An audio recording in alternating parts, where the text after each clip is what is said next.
Good evening, I'm Harry. Tonight, I want to take you to the final weeks of a world unraveling, the spring of 1945. While most eyes were turned to the cities in flames and borders collapsing, a different kind of operation was quietly unfolding in the forests of Lower Silesia. Not with rifles or speeches, but with crates, whispers, and the last gasps of power. This is not a tale of battles. It's a story about a train, and what people were willing to hide when there was nothing left to win. It begins not in Berlin, but far away, where the mountains kept their secrets. The snow had just begun to recede in the valleys of Lower Silesia. Streams were high, the roads thick with mud, and birdsong had returned to the edges of the silent forests. But underneath that calm, something else was moving, orders carried not through couriers, but by men in unmarked vehicles, speaking in numbers and initials. At a manor house near Waldenburg, requisitioned years earlier by the SS, a private meeting took place. No photographs exist of the gathering, no official record. But decades later, fragments from forgotten archives and decoded signals suggest that on March 18, 1945, 7 men arrived under cover of fog. They carried nothing with them. They left with everything. These were not battlefield commanders. These were archivists of control, men who oversaw the logistics of wealth, transport, and disappearance. The Reich's gold reserves, much of it looted from occupied nations and death camp victims, had been stored across dozens of facilities. But the growing fear, the question that no one asked aloud, was simple. What happens to it when we fall? The answer, it turned out, had already been drafted. A contingency plan, codename Regenfall, rainfall, approved months earlier, though only in concept. It was not to save the Reich. It was to save what the Reich had taken. Regenfall proposed the relocation of vast sums of wealth into remote, unreachable storage using underground rail access. Multiple tunnels were already in place as part of an unrelated engineering project known only by the name Rees, the Giant. That network, built by forced labor, became the perfect shell. The goal was simple: assemble a transport convoy by rail, load it with gold and artifacts, and vanish it inside the mountains, out of reach of the Soviets, the Allies, and even the remnants of the Wehrmacht. The train would be the last one to leave the region before collapse. It would have no schedule, no driver of record, and no return trip. The SS was tasked with sealing the operation, but they needed more than soldiers. They needed engineers, bankers, cryptographers, and silence. Every man brought in to assist was either carefully vetted or never left the site again. In one instance, a Polish translator named Marek Wojciech vanished 3 days after transcribing a series of freight manifests. His wife was told he'd been relocated east. His body was found in a sealed well in 1963. From the beginning, the operation was buried in layers of need-to-know secrecy. But the deeper you dig into the fragments left behind, scorched memos, anonymous testimonies, intercepted radio bursts, the more you realize it was real. Something moved through those mountains in late April 1945, something too important to ever be acknowledged. And as Berlin burned and generals signed their final communiques, a different kind of order was followed. Crates were sealed, rail routes were reactivated, and in the shadow of war's end, the planning for the last train was complete. The tunnels chosen for the operation were never meant for transport. They had been dug by slave labor under the name Project Riese, a series of interconnected subterranean facilities built under the orders of Himmler himself. Their original purpose remained debated.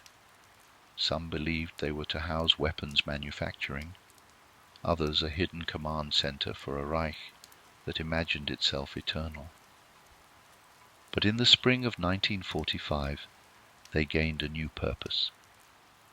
Within their damp corridors and echoing chambers, engineers began adapting rail spurs, building platforms, and reinforcing concrete gates. The conversion was overseen not by architects, but by a logistics officer named Kurt Heinl, a man fluent in numbers, fluent in loss, and utterly loyal to the plan.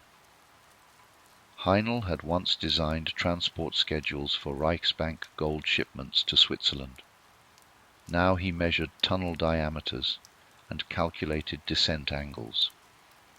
He requisitioned narrow-gauge engines from Czech industries, stripped serial numbers, replaced tires.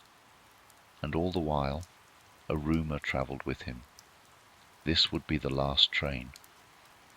The cargo manifests were handwritten, coded, and deliberately incomplete.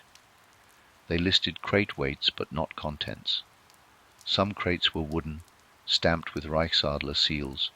Others were metal, unmarked. Most were locked by 3-point vault clasps and required simultaneous keys. One kept by the SS, the other by Heinl himself. Work crews, drawn from a mix of prisoners and captured laborers, were rotated every 2 days and never saw the same section twice. They were blindfolded on arrival and departure. The ones who asked questions didn't make it to the next shift. Officially, they died of disease. In truth, they were buried in the tailings behind Shaft 12. All coordination was verbal. No phone lines, no memos. Meetings took place in moving vehicles or during night patrols. Heinl had a preferred phrase: "If it is not written, it cannot be read."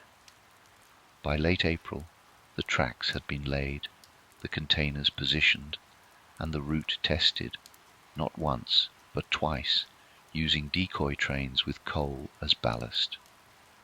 To the outside world, the train did not exist, but it had a designation, Transport 44B. On internal maps, it was called D-Zug 013. The engineers referred to it simply as the Ghost. Security was entrusted to a detachment of Waffen-SS, who had been reassigned from the Eastern Front. They were told they were guarding weapons. They were not allowed near the tunnels. Their leader, Obersturmführer Klaus Rentner, drank himself into a stupor each night and took his own life 5 days before the train was scheduled to depart. One night, a storm moved through the valley. Lightning lit the mountain faces for hours, and in the flashes, workers saw the shape of the train already on the track.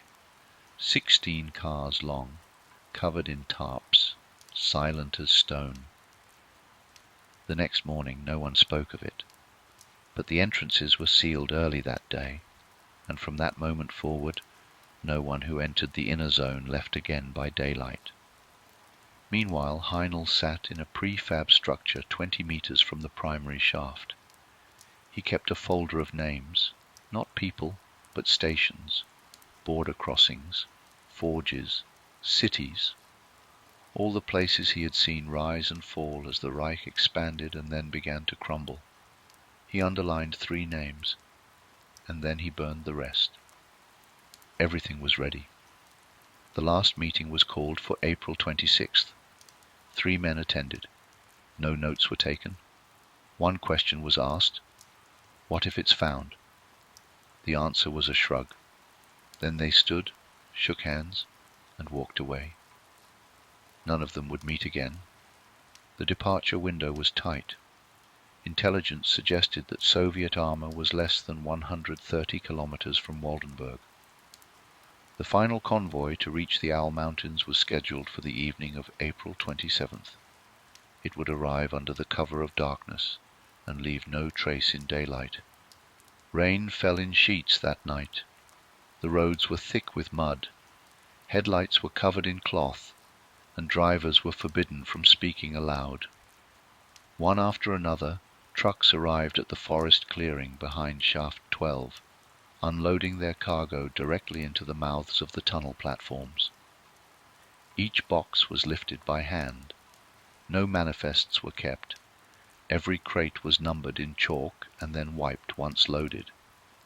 Inside the tunnel, silence reigned. The workers moved in tight, rehearsed formations. Orders were given by hand signals. Overhead, the rusted lighting flickered from diesel generators stationed above ground. The air was cold and dry, as though the mountain had been waiting with held breath. By 2:40 a.m., the last crate was in place. Heinl made one final inspection. He walked the entire length of the train, pausing at each car, placing a hand on the metal walls as if listening for movement inside. In the 13th car he lingered. No one knows why. The engine, a modified DRG Class 52 locomotive, was already warmed. Its whistle had been removed.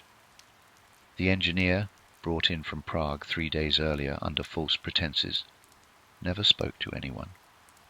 His name was erased from the records. At precisely 3:04 a.m., the train began to move. The wheels shrieked softly against the steel rails as the convoy crept forward into the darkness of the unmarked tunnel. No ceremony, no fanfare, just steel and gravity, carrying away what could not be defended above ground. The tunnel gate closed slowly behind it. Reinforced doors welded shut. Within minutes, charges were placed. Heinl gave the command himself. 3 quick blinks of a shuttered lantern. No spoken word. The blasts echoed like thunder, collapsing the approach and erasing the entrance. What remained was a pile of broken stone, fresh earth, and silence. The rail track that had once led into the slope now ended abruptly, like a sentence unfinished. By dawn, moss had already begun to cling to the debris. The workers were dismissed. One group sent north, another south. A third was told they would be reassigned to a weapons plant in Moravia. Their truck disappeared en route. No record of arrival, no grave. Heinl left the mountain just after sunrise. He drove alone in an unmarked car through side roads and forest paths. He carried no documents, only a notebook and a matchbox. When he stopped for fuel in Jelenia Gora, the attendant remembered his silence and that he paid in gold marks. Within 72 hours, Berlin had fallen. Radios across Europe declared the Reich's end, but no one mentioned the train. No Allied intelligence intercepted its movement. No agency listed its manifest. It had vanished more cleanly than any operation in the war. A week later, a Soviet scout patrol passed through the same region. They noted the strange disruption of terrain near the slope, but were redirected before an investigation could be made. The area was soon declared unstable, then closed, then forgotten. And so, beneath the mountain, the last great secret of the Reich was entombed, not by accident, but by design, hidden in plain silence, buried beneath decades of forest and forgetting. 3 days after the tunnel was sealed, and 1 day after Berlin officially fell, a black Adler sedan made its way along the back roads of the Sudetenland. It left no trail, carried no plates, and paused only once, at a wooded cabin not marked on any map. Inside, the last circle met. 4 men. Each had taken part in a different stage of the operation. They had not spoken directly before. Now they said little at all. A fire burned low in the hearth. On the table, a bottle of schnapps and a tin of cigarettes sat untouched. Kurt Heinl arrived first. His coat still smelled of concrete dust. The man who had sealed the tunnel carried only a satchel and a folded piece of paper. Blank. except for a single number, 13. The second was a man identified in later documents only as Doctor, a dot, likely an archivist. He held a black notebook but never opened it. His eyes stayed on the floor. The third, Oberst Ludwig Draxler, had once been a logistics officer in Warsaw. He said nothing, only nodded as each man entered. The fourth was the oldest, a civilian perhaps. No record of his name has ever surfaced. But he spoke the first and last words of the night. No one else must know. For 2 hours they sat. One by one, each placed an item on the table. A key, a map, a photo of a sealed train door marked with a faint chalk number. When the fire burned to embers, they added these things to a metal box, closed the lid, and buried it beneath the stone hearth. They made no oath, no pact of loyalty, but what passed between them was heavier than words, an agreement sealed by survival, not belief. Before dawn they parted. No handshakes, no farewells, just the sound of boots in frozen grass and engines starting in the distance. None of them would be seen again in any public record. Their names vanished as completely as the cargo they had hidden. The cabin itself stood empty for years. Locals avoided it. Some claimed it was haunted. Others said you could still hear footsteps inside at night, even when no one was there. In 1972, during a border forest survey, a team uncovered the foundation stones. Beneath them, fragments of scorched wood, a rusted cigarette tin, and part of a metal box. The contents were gone. No document ever surfaced linking the discovery to any known operation. The box was archived under unidentified artifact and shelved in a provincial museum. But those who've studied the case, the train, the tunnels, the men who vanished, believe this was the last chapter, not of the story, but of those who could have told it. And so the silence remained, not the kind broken by wind or time, but a deeper silence, the kind kept by those who choose to disappear, a silence heavy enough to bury gold. To this day, no official record confirms the train's existence, but no record ever denied it either. And maybe that's the point, because some truths aren't meant to be known, only remembered, in pieces.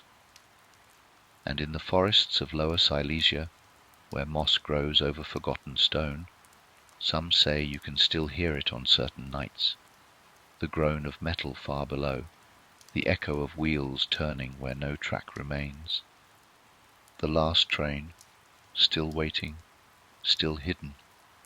Have a great and pleasant night, and as always, thank you for listening, and see you next time when we discover mysteries and fall all seep together again. See ya.